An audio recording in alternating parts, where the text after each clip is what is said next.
worth sharing. We'd love to hear, which part of the world are you joining us from? Let us know. Now, let's dive into today's story. Chapter 1. The calm before. Cole Mitchell adjusted his tactical vest one last time before stepping out of the armored SUV. The late afternoon sun cast long shadows across the warehouse district, but his mind was already calculating angles, exit routes, and potential threats.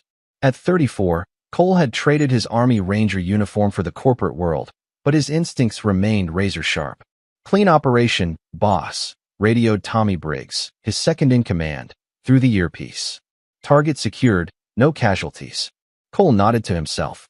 Another successful high-profile extraction for Hawthorne Security Solutions, the company his father-in-law Gerald had built from nothing.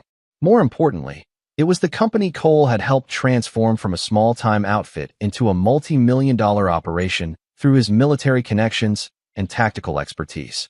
The drive back to the office took him through the affluent suburbs where he and Lindsay lived. Their house, a sprawling colonial on 2 acres, came into view, and Cole felt the familiar knot in his stomach. Something had been off with Lindsay for months now. Late nights, hushed phone calls, and a distance that felt like an ocean between them. He'd met Lindsay Hawthorne 5 years ago at a charity gala. She was stunning, charming, and carried herself with the confidence that came from never wanting for anything. Gerald had immediately taken to Cole, seeing in him the son he'd never had and the tactical mind his company needed. Their marriage had seemed perfect, a beautiful wife, a successful business partnership, and a future that looked golden. But perfect was a facade Cole had learned to distrust in Afghanistan. Inside the house, Lindsay was in the kitchen, her blonde hair pulled back as she prepared dinner. She barely looked up when he entered. "How was your day?" she asked, her tone flat. "Productive. We closed the Henderson case." Cole watched her face for any reaction. "Nothing. How about you? Lunch with your college friends again?" "MMM." She turned away, busying herself with the stove. "Dad called. He wants to see you first thing tomorrow." Cole's jaw tightened slightly. Gerald never called ahead unless something was brewing. "Did he say what about?" "No." Lindsay's voice carried an edge he'd been hearing more often lately. "But you know how he gets about his precious company." There it was, the resentment. Lindsay had never hidden her feelings about Cole's role in her father's business.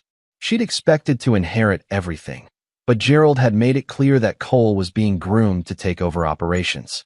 It was a decision that had created a wedge in their marriage, though Cole suspected there was something deeper at play. That night, as Lindsay showered, Cole noticed her phone buzzing on the nightstand. The screen lit up with a text from Ryan T. that read, "Can't stop thinking about earlier. When can we?" The message was cut off, but Cole had seen enough. Ryan Torres, Gerald's newest hire, a smooth-talking 28-year-old with an MBA and no real-world experience. Cole had opposed hiring him, but Gerald had insisted they needed fresh blood in the organization. Now Cole understood why Lindsay had been so supportive of the decision. Cole's expression remained neutral as he memorized the phone number, but inside, something cold and methodical was awakening. In the Rangers, betrayal meant death, not just for you, but for your entire unit. The rules were different in civilian life, but Cole's principles weren't. He went to bed that night planning his next move, listening to Lindsay's even breathing beside him. She had no idea that her husband was a man who had spent 3 tours hunting the most dangerous people on Earth. She'd made the mistake of thinking corporate Cole was all there was. She was about to learn otherwise. Chapter 2. Gathering Intelligence. The Hawthorne Security Solutions building was a gleaming testament to Gerald's success, but Cole saw it differently as he arrived the next morning. Every office, every hallway, every security camera was a potential asset in what was about to become the most important mission of his life. Gerald's corner office overlooked the city, its walls lined with photos of successful operations and newspaper clippings about the company's growth. Gerald himself, a tall, silver-haired man in his early 60s, looked troubled as Cole entered. "Close the door, son," Gerald said, his voice heavy. "We need to talk." Cole complied, noting the unusual tension in his father-in-law's demeanor. Gerald had always been direct, sometimes brutally so, but this felt different. "I'll get straight to the point," Gerald continued, leaning back in his leather chair. "The board is questioning your role here. Some members think we're becoming too dependent on military tactics, when we should be focusing on corporate security. Cole raised an eyebrow. Our success rate speaks for itself. We've tripled revenue since I came aboard. I know that, and I've defended you every step of the way. Gerald's voice carried genuine affection. But there are concerns about flexibility, about whether you can adapt to changing market conditions. The words felt rehearsed, and Cole's instincts screamed warning. Gerald had never cared about board opinions before. Something, or someone, had gotten to him. Who's driving this concern? Cole asked carefully. Gerald hesitated. Ryan Torres has presented some compelling alternatives. Fresh approaches to client relations, more emphasis on technological solutions rather than tactical ones. There it was. Cole kept his expression neutral while his mind cataloged this new intelligence. Ryan wasn't just sleeping with his wife. He was positioning himself to take over Cole's role in the company. I see, Cole said simply. What do you need from me? Prove them wrong, Gerald replied, leaning forward. Show me that you can evolve with the company. We have a new client coming in next week, Senator Patricia Whitfield. She needs discreet protection during the campaign season. Handle it personally, but do it their way. Low profile, minimal tactical presence. Cole nodded. Consider it done. As he left Gerald's office, Cole's mind was already working. Ryan Torres was playing a sophisticated game, using Lindsay to get inside information while positioning himself as Cole's replacement. It was actually quite clever, but Ryan had made one critical error. He'd underestimated his opponent. The morning was spent in routine meetings, but Cole used the time to observe. He watched Ryan interact with other employees, noted his scheduled meetings, and paid particular attention to his body language around Lindsay when she visited for lunch. The kiss they shared in the parking lot confirmed everything Cole needed to know. It was passionate, desperate, and completely visible from the security cameras Cole had personally installed. They were taking enormous risks, which meant this affair was serious. They weren't just sleeping together, they were planning something bigger. During his lunch break, Cole made a series of calls to old contacts. Military networks ran deep, and favors were currency in his former world. By the end of the day, he had comprehensive background reports on Ryan Torres being compiled, along with detailed surveillance packages that would make the NSA jealous. But Cole's real edge wasn't technology, it was understanding people. He'd spent years learning to read enemy patterns, to predict behavior under pressure, and to exploit psychological weaknesses. Ryan and Lindsay had several. Their arrogance, their greed, and their complete underestimation of the man they were betraying. That evening, Cole arrived home to find Lindsay more animated than she'd been in months. She was actually humming while preparing dinner, her cheeks flushed with what she probably thought was excitement about her afternoon. You seem happy, Cole observed, pouring himself a glass of wine. Just a good day, she replied, not meeting his eyes. Sometimes it's nice to feel appreciated. The word hung in the air like a challenge. Cole smiled and nodded, playing the oblivious husband while his mind worked through scenarios. How long had this been going on? What exactly were they planning? And most importantly, how spectacular would their downfall be? I'm glad, he said, moving to kiss her cheek. Everyone deserves to feel appreciated. Lindsay's smile faltered slightly at his tone, but she recovered quickly. She had no idea that her husband was already 10 moves ahead in a game she didn't even know they were playing. Cole spent the evening acting normally, watching television and making small talk, all while his phone buzzed with incoming intelligence reports. By bedtime, he had a complete picture of Ryan Torres, his debts, his ambitions, his psychological profile, and most importantly, his weaknesses. The game was on, and Cole Mitchell never lost. Chapter 3, The Storm Breaks. The confrontation came sooner than expected. Cole had been planning to let his enemies reveal more of their hand, but sometimes the enemy chose the battlefield for you. It was a Tuesday afternoon when Cole returned from meeting with Senator Whitfield's security team. The job was progressing smoothly, too smoothly, in fact. Ryan's minimal tactical presence approach was leaving gaping holes in the security plan that could get someone killed. Cole had quietly filled those gaps without advertising the fact, but he'd expected Ryan to notice. Instead, he walked into an ambush. Gerald's office was crowded when Cole arrived. Gerald himself sat behind his desk looking uncomfortable, while 3 board members flanked him. Ryan Torres stood near the window with a manila folder in his hands and the satisfied expression of a man about to deliver a killing blow. Sit down, Cole, Gerald said, his voice strangely formal. Cole remained standing, his posture relaxed but ready. In hostile territory, you never gave up tactical advantages. We've discovered some disturbing information, Gerald continued, avoiding eye contact. Financial irregularities in several recent operations. Unauthorized equipment purchases, expense reports that don't match actual costs, and what appears to be kickbacks from suppliers. Cole's expression didn't change, but his mind was cataloging escape routes and calculating who in the room posed the biggest threat. This was a setup, but it was also sloppy. Either Ryan was overconfident, or he was being pushed by someone else's timeline. That's a serious accusation, Cole said calmly. I assume you have evidence. Ryan stepped forward, unable to contain his smugness. Extensive evidence. Bank records, forged receipts, testimonies from suppliers about inflated invoices. You've been stealing from the company for months. The documents Ryan handed Gerald were professionally prepared, Cole noted. This had taken time and resources to create. More importantly, they were good enough to be convincing, but not good enough to survive serious scrutiny. Ryan was definitely being pushed. These are fabricated, Cole said simply. Of course you'd say that, Ryan replied, his voice rising slightly. But the evidence is overwhelming. You've been stealing from your own father-in-law. Gerald finally looked up, and Cole saw genuine pain in the older man's eyes. Cole, if there's an explanation. There is, Cole said. But not the one you're hoping for. The room fell silent. Cole had spent 3 days analyzing every detail of this setup, and he'd identified its fatal flaw. It required Gerald to believe that Cole would betray him. Gerald loved Cole like a son, but he loved his company more. The question was whether Ryan understood that dynamic.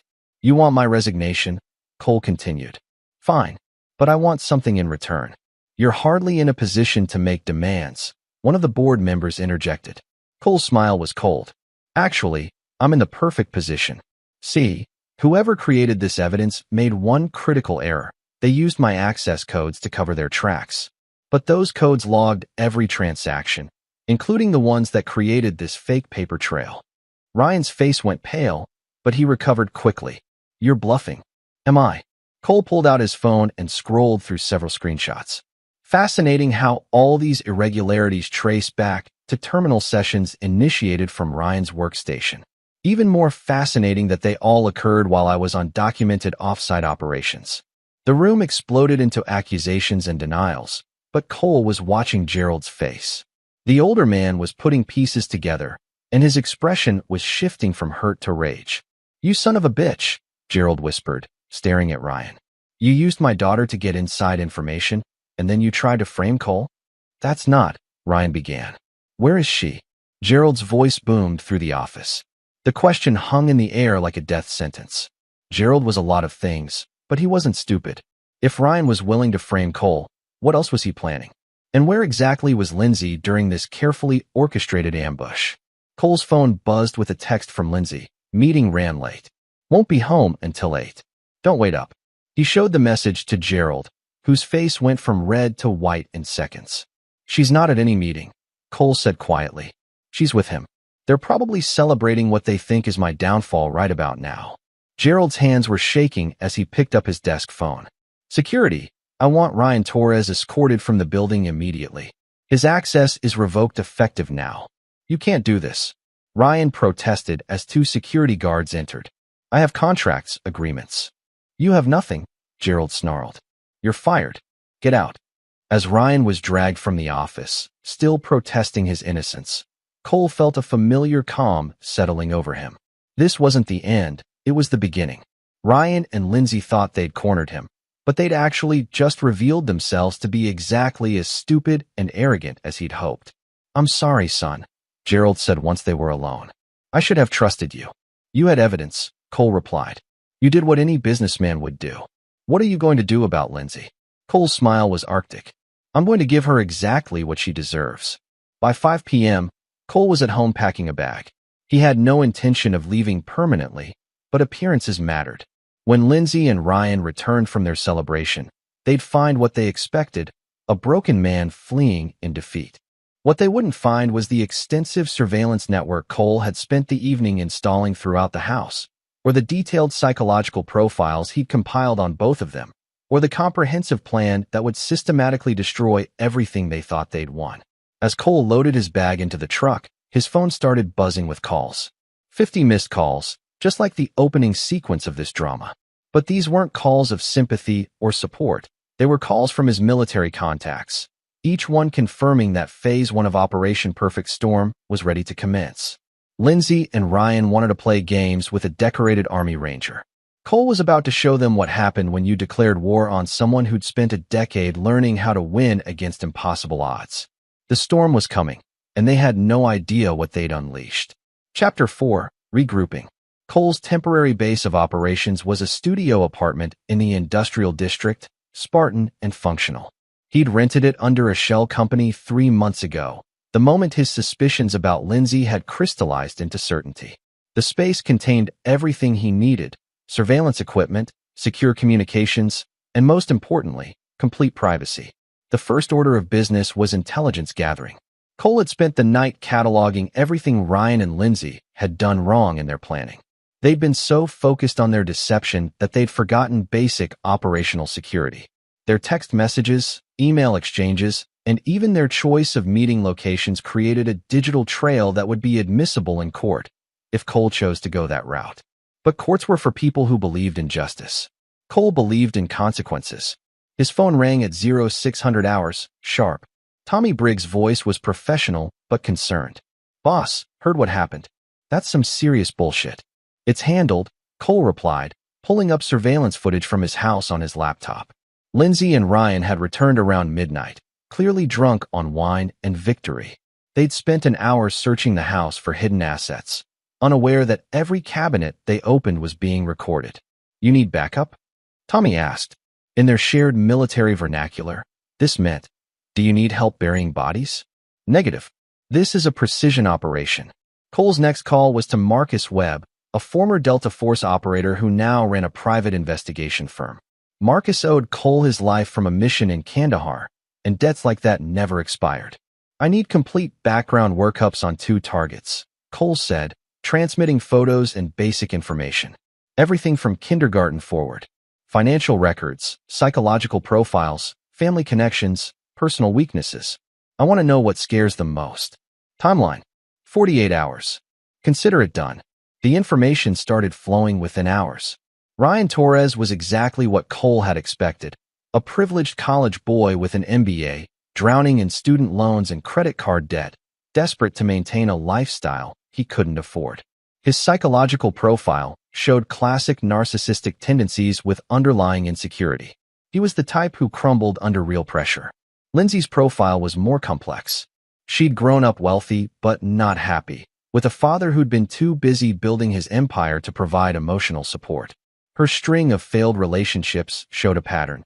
She was attracted to strength but resented being controlled. She needed to feel superior to her partners, which explained why she'd chosen Ryan. He was weaker than Cole, easier to manipulate. But Cole's real breakthrough came from an unexpected source. Angela Martinez, Lindsay's former college roommate, called that afternoon. "Cole, I heard about what happened. Listen, I don't know if this matters, but Lindsay called me last week. She was asking weird questions about divorce law in this state, specifically about prenuptials and business assets." Cole's blood went cold. The prenup he'd signed had seemed standard at the time, protecting Gerald's company from being divided in a divorce. But if Lindsay had found loopholes? "What kind of questions?" he asked. Whether adultery affected asset distribution, how business partnerships were valued, stuff like that. She also asked about restraining orders and domestic violence claims. There it was. Lindsay wasn't just planning to leave him. She was planning to destroy him completely. The frame job at work was just the opening move. Next would come divorce papers with accusations designed to strip him of everything, followed by criminal charges that would put him in prison. It was actually an elegant plan, Cole admitted grudgingly. She'd get Ryan installed at the company, divorce Cole while claiming abuse, and walk away with half of everything while he rotted in a cell. Gerald would be too devastated by the betrayal to fight effectively, and Ryan would consolidate power before anyone understood what had happened. There was just one problem with their plan. They declared war on someone who was very, very good at war. Cole spent the rest of the day planning his counterattack. Traditional revenge, exposing the affair, fighting in court, trying to prove his innocence, would be playing by their rules. Cole's rules were different. Rule 1. Never fight fair when fighting dirty is an option. Rule 2. Your enemy's greatest strength is always their greatest weakness. Rule 3. The best defense is an overwhelming offense. By evening, Cole had identified the perfect pressure point. Ryan's entire life was built on borrowed money and stolen valor. His MBA was from a second-tier school he'd barely afforded. His car was leased, his clothes were financed, and his apartment was 3 months behind on rent. But more importantly, he'd been lying on his resume about his experience and qualifications. Lindsay's weakness was different, but equally exploitable. Her entire identity was built on being Gerald's precious daughter, the heir to his empire. But Gerald was old school. Family meant loyalty, and betrayal was unforgivable. If Cole could make Gerald see Lindsay as she really was, the old man would cut her off without a second thought. The plan that emerged was surgical in its precision. Cole would give Ryan and Lindsay exactly what they thought they wanted, let them commit to their course of action, and then systematically destroy every foundation their new life was built on. It would take patience, careful timing, and absolute ruthlessness. Fortunately, Cole had all three in abundance. He made one final call that night, to a contact in Las Vegas who specialized in problems that couldn't be solved through legal channels. "Danny, it's Cole Mitchell. I need to cash in that favor from Mosul." "Jesus, Cole. How big are we talking?" "Big enough to ruin 2 lives completely. Think you can handle it?" Danny's laugh was dark. "Brother, for you, I can make people disappear into their own shadows." "When do we start?" "Tomorrow." "And Danny? No half measures. When this is over, I want them to understand that some lines should never be crossed." Cole disconnected the call and stared out at the city lights. Somewhere out there, Lindsay and Ryan were probably planning their next move, confident they'd outsmarted him. They thought they were playing chess. They had no idea they'd just entered a war zone. Chapter 5. Setting the Trap. Cole's phone buzzed at 0500 with a message that made him smile for the first time in days. The divorce papers had been filed. Lindsay was moving faster than expected, which meant she was either more confident or more desperate than he'd calculated. Either way, it was useful intelligence. The papers themselves were masterfully crafted lies. Lindsay claimed Cole had become increasingly unstable and threatening, following his termination from Hawthorne Security. She alleged emotional abuse, financial manipulation, and, most dangerously, hinted at physical violence without making direct accusations. Her lawyer was good. The language was carefully chosen to plant seeds of doubt while avoiding outright perjury. But Cole had been expecting this move. In fact, he'd been counting on it. His phone rang as he was reviewing the legal documents. Gerald's voice was strained with exhaustion and betrayal. "She served me with papers too," the older man said, demanding immediate access to company records, claiming she's protecting her inheritance from your criminal activities. "Cole, I don't know what to believe anymore." "Believe the evidence," Cole replied, "and trust your instincts. You built that company from nothing. Would you really have made me your partner if you thought I was capable of betraying you?" There was a long pause. "No," Gerald said finally. "But the things she's saying, if even half of them are true." "They're not," Cole said firmly. "But proving that is going to take time we don't have. She's moving fast because she knows her position is weak. The question is, do you want to find out the truth, or do you want to cut your losses?" "What are you asking me to do?" "Give me 72 hours. Don't respond to any legal demands. Don't grant her access to anything, and don't let Ryan back in the building. If I can't prove what's really happening by Friday, I'll disappear and you'll never hear from me again." Gerald was quiet for a long moment. 72 hours, he agreed. Cole's next stop was a parking garage downtown, where Marcus Webb was waiting with a thick manila envelope. The PI's expression was grim as he handed over the intelligence packet. "Your boy Ryan has been busy," Marcus said. 3 different identity theft scams in college, covered up by daddy's money. 2 sexual assault allegations that were settled out of court. And he's been skimming from petty cash at every job he's held for the past 5 years. And Lindsay. Clean record, but dirty habits. She's been researching how to disappear money offshore, and she's been in contact with someone named Viktor Kozlov, Russian guy who specializes in corporate asset stripping. This isn't just about divorce, Cole. They're planning to rob Gerald blind and disappear. The intelligence confirmed Cole's worst suspicions. This wasn't a simple affair. It was a sophisticated con job. Ryan was likely a professional grifter, and Lindsay was either his willing accomplice or his latest mark. Either way, they were planning to destroy Gerald's life's work. Cole felt his rage crystallize into something cold and precise. Gerald had given him a chance when no one else would, had treated him like a son, had trusted him with everything. These parasites thought they could steal that and walk away. They were about to learn otherwise. "I need two things," Cole told Marcus. "First, I want complete surveillance on both targets. Every movement, every conversation, every breath. Second, I want you to find Viktor Kozlov and have a conversation with him." "What kind of conversation?" Cole's smile was winter cold. "The kind that explains why it would be very unhealthy for him to continue doing business with my wife." While Marcus coordinated the surveillance operation, Cole began phase 2 of his plan. Danny had arrived from Vegas with a team of specialists, not the kind you'd find in any legitimate security firm, but exactly the kind you needed when the gloves came off. "We've got eyes on both targets," Danny reported via encrypted phone. "Your wife and her boyfriend are holed up in the Marriott downtown, room 1247. They're not being careful, amateur hour surveillance countermeasures, if any." "Good. What about their communications?" "Tapped and recorded. You want the highlights, or should I send you everything?" "Highlights first." Cole's earpiece crackled as Danny patched in a conversation from that morning. "Ryan," the old man's wavering. "We need to accelerate the timeline." "Lindsay, what if Cole doesn't break? What if he fights back?" "Ryan, with what?" "We've destroyed his credibility and isolated him from his support network. He's finished, baby. By Friday, you'll own half of Hawthorne Security, and I'll own the other half." "Lindsay and Cole." "Ryan, Cole will be in prison for assault charges we're going to file tomorrow. Self-defense, of course. You'll have the bruises to prove it." The conversation continued, but Cole had heard enough.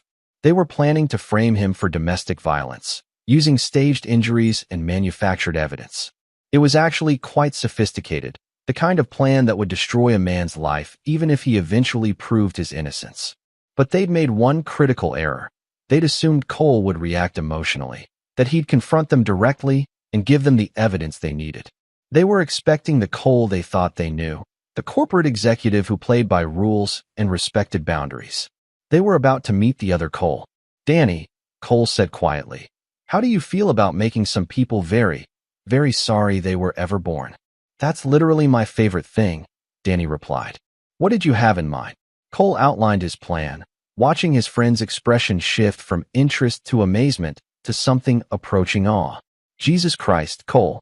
That's not revenge, that's performance art. But it's going to require perfect timing and zero mistakes. Then it's a good thing we don't make mistakes." By evening, all the pieces were in place. Ryan and Lindsay thought they were moving in for the kill, unaware that they'd walked into a trap that had been months in the making. Their own greed and arrogance had blinded them to the warning signs, and now it was too late to retreat. Cole checked his watch, 72 hours and counting. Time to show these amateurs what real professionals could accomplish when properly motivated. The endgame was about to begin. Chapter 6. The Hunt Begins. The first domino fell at exactly 0800 hours when Ryan discovered his car had been repossessed from the hotel parking lot. By 0815, his credit cards were being declined. By 0830, his bank accounts were frozen pending an investigation into suspicious activity. Cole watched the panic unfold through the surveillance feed Danny had set up in the hotel room. Ryan was on the phone with his bank, his voice rising with each denial of service. Lindsay sat on the bed, still in her silk pajamas, her face cycling through confusion, anger, and the first hints of fear. "This has to be Cole," she said when Ryan finally hung up. "He's doing this somehow." "That's impossible," Ryan replied, but his voice lacked conviction. "He doesn't have access to my financial information." Cole smiled grimly. Access wasn't required when you had friends in the right places. Danny's contact in financial crimes had been very interested to learn about Ryan's history of identity theft and his current lifestyle that far exceeded his legitimate income. A few strategic phone calls about possible money laundering had triggered automatic freezes across all of Ryan's accounts. Perfectly legal, completely devastating, and absolutely untraceable back to Cole. The second domino fell an hour later when hotel security knocked on their door. Ryan's credit card had been declined for the room charges, and the hotel required immediate payment or they'd be asked to leave. Watching Ryan try to maintain his composure while explaining to Lindsay that he was temporarily cash poor was almost entertaining. But Cole wasn't finished. This was just the overture. Phase 2 began when Lindsay tried to access her trust fund to cover their expenses. The fund, established by Gerald years ago, had always been Lindsay's safety net. She'd never bothered to read the terms carefully, specifically the clause that allowed Gerald to freeze disbursements if Lindsay was involved in activities detrimental to family business interests. Gerald's signature on the freeze order had been obtained 3 hours ago, right after Cole had played him selected recordings of Lindsay and Ryan's conversations about stealing company assets. The old man's face had gone through several shades of pale as he realized the extent of his daughter's betrayal. "Freeze everything," Gerald had said, his voice hollow with grief and rage. "I want her to understand what it feels like to have nothing."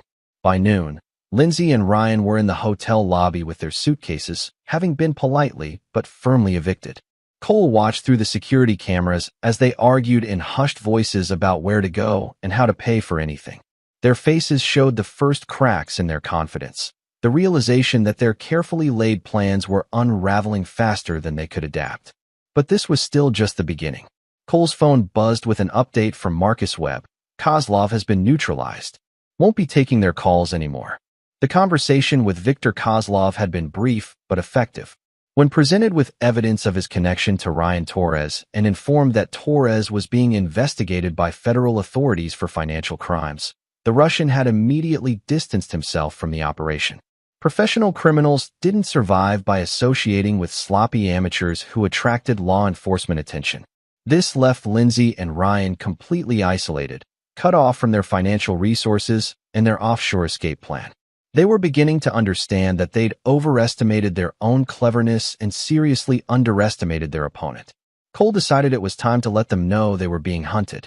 The message was delivered through Danny's people, professionals who specialized in psychological warfare.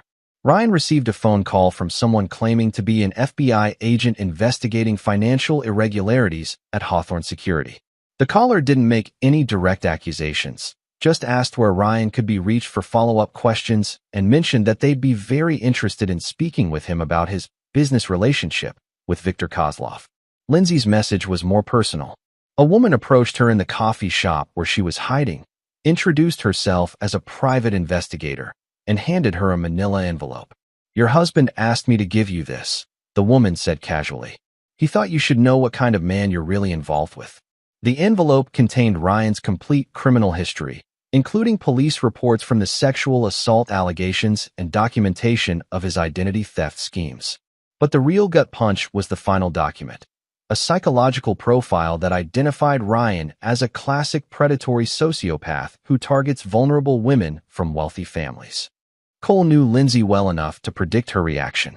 She'd built her entire identity around being too smart to be fooled, too sophisticated to be manipulated. Learning that she was just another mark in Ryan's long con would be devastating to her ego. By evening, the couple had found temporary shelter in a cheap motel on the outskirts of town. The surveillance feeds showed them in separate corners of the room, no longer touching, barely speaking. The pressure was working exactly as intended. Cole made one final call that day, to a contact in the district attorney's office. "Jennifer? It's Cole Mitchell. I need to discuss some irregularities I've discovered in my company's financial records. Irregularities that point to embezzlement and possible money laundering." The conversation was brief but productive. Cole had prepared a carefully edited version of events that painted Ryan as the primary culprit and Lindsay as a possible accomplice.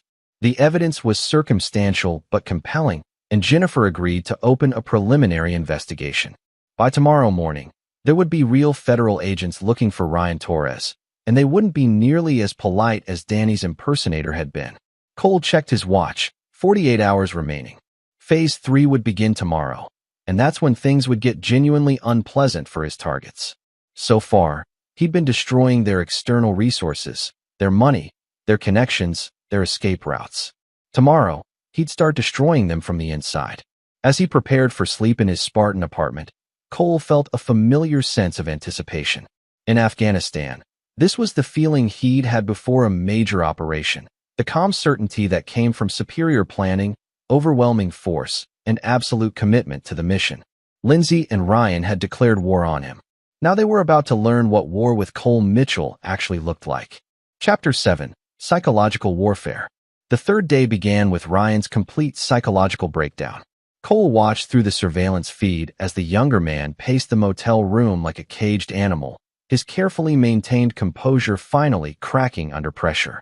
"This is insane," Ryan shouted at Lindsay, who sat on the bed staring at the criminal history documents. "Someone's orchestrating this. It can't be coincidence." "You lied to me," Lindsay said, her voice eerily calm. "About everything. Your background, your experience, your past. Who are you really?" The fight that followed was exactly what Cole had engineered. Trust was the foundation of any conspiracy, and once that foundation cracked, the entire structure collapsed. By noon, Ryan and Lindsay were no longer partners. They were adversaries, each blaming the other for their rapidly deteriorating situation. But Cole wasn't finished applying pressure. The knock on their motel room door came at 1,400 hours, sharp.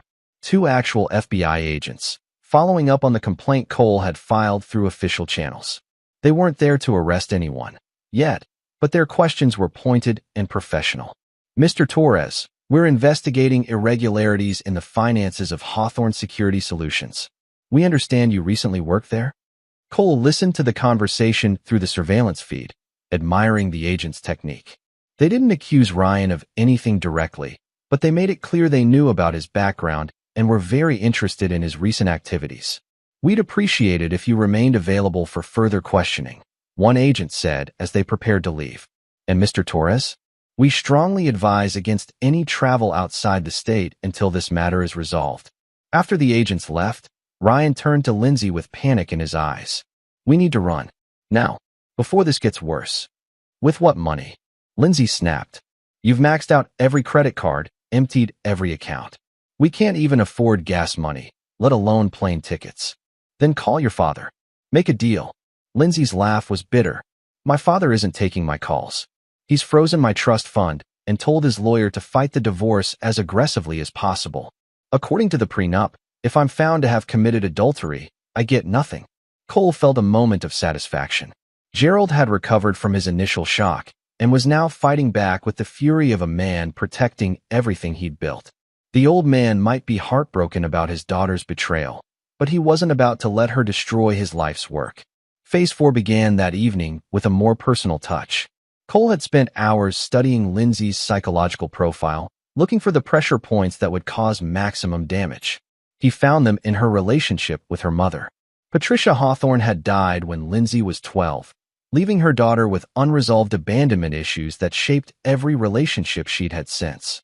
Cole knew that Lindsay's greatest fear was being truly alone, which was why she'd always moved from one relationship to another without gaps. The message Cole sent was simple but devastating. A single photograph slipped under their motel room door. It showed Patricia Hawthorne's grave, with fresh flowers and a note that read, "I'm sorry I raised a daughter who became everything you despised. Gerald."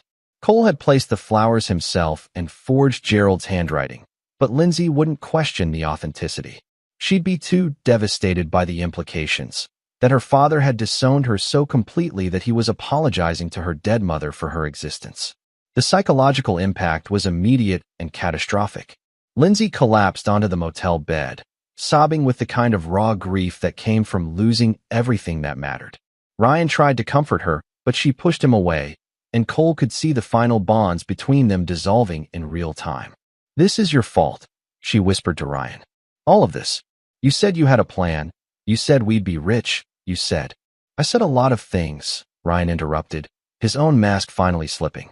"But you were so eager to believe them, weren't you? So ready to betray your husband, your father, everyone who cared about you.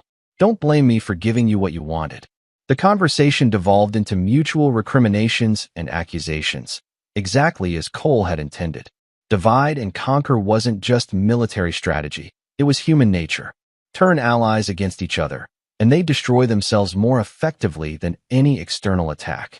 Cole made his final move of the day with a phone call to a bail bondsman named Eddie Torino, a man whose establishment was located conveniently close to the city jail. "Eddie, I need a favor." There's going to be a young man brought in tomorrow on financial crimes charges. Ryan Torres. When he calls looking for bail money, I want you to make him an offer he can't refuse, but one that comes with very specific strings attached. What kind of strings? The kind that ensure he throws his girlfriend under the bus to save his own skin. Cole had spent years learning that the most effective warfare happened inside people's heads, not on battlefields. Fear, guilt, desperation, and betrayal were weapons more devastating than any bomb.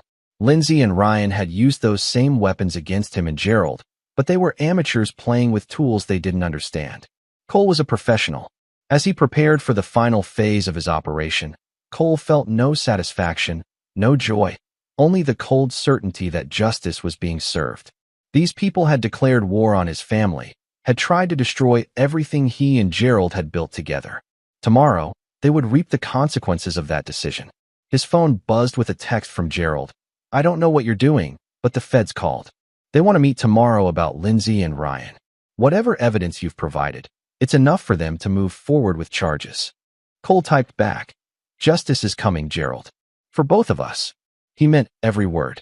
By this time tomorrow, Lindsay and Ryan would understand that some people shouldn't be crossed, some lines shouldn't be violated, and some men were far more dangerous than they appeared. The hunt was almost over. Chapter 8. The net closes. The fourth day dawned with the sound of police sirens outside the motel.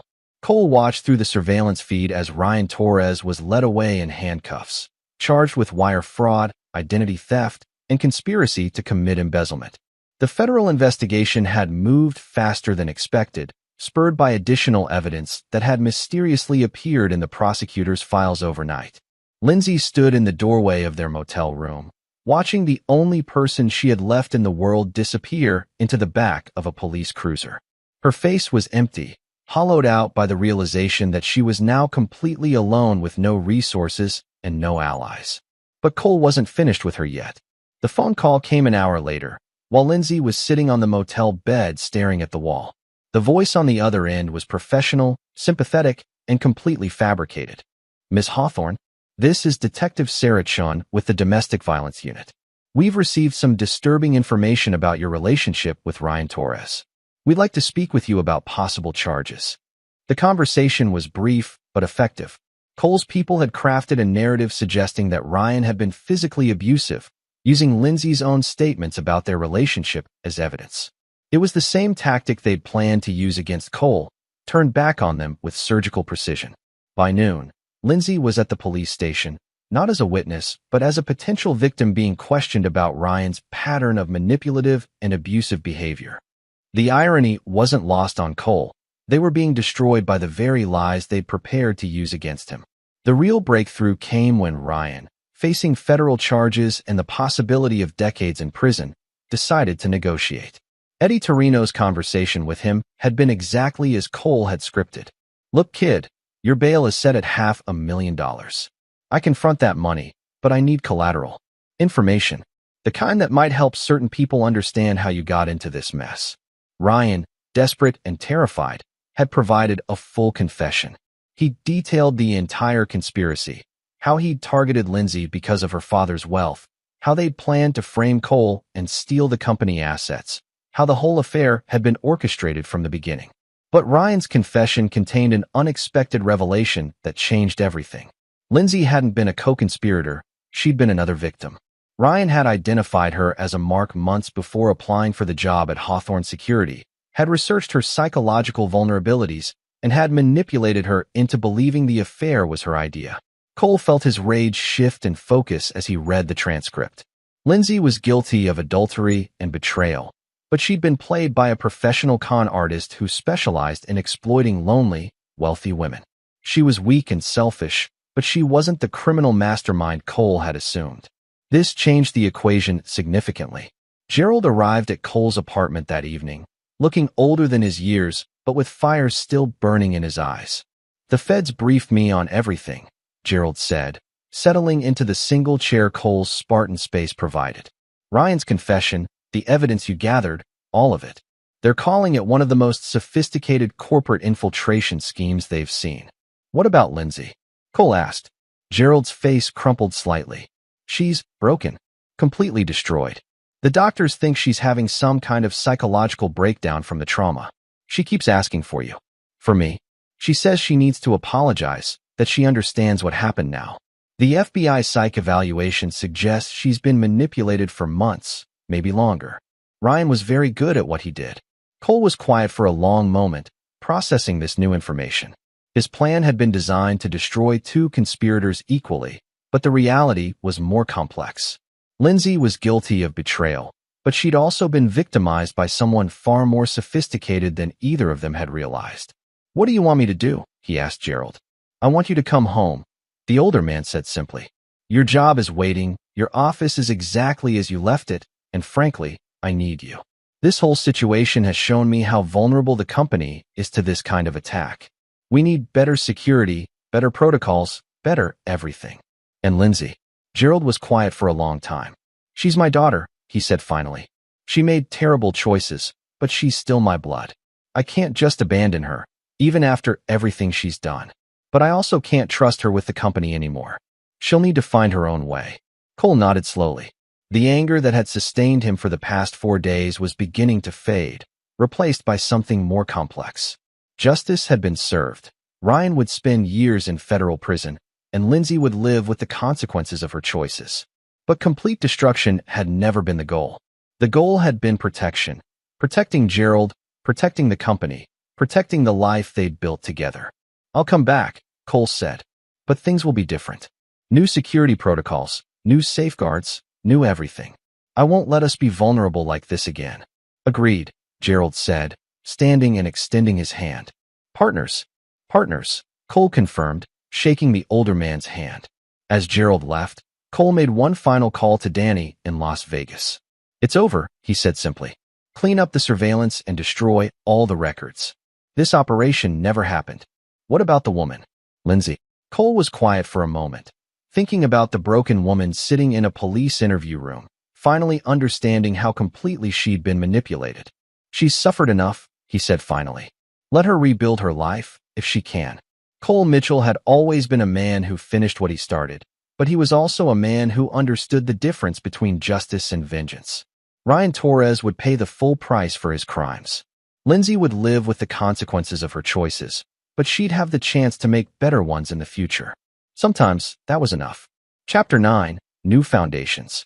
6 months later, Cole stood in his rebuilt office at Hawthorne Security Solutions, looking out at a company that had emerged stronger from its trial by fire.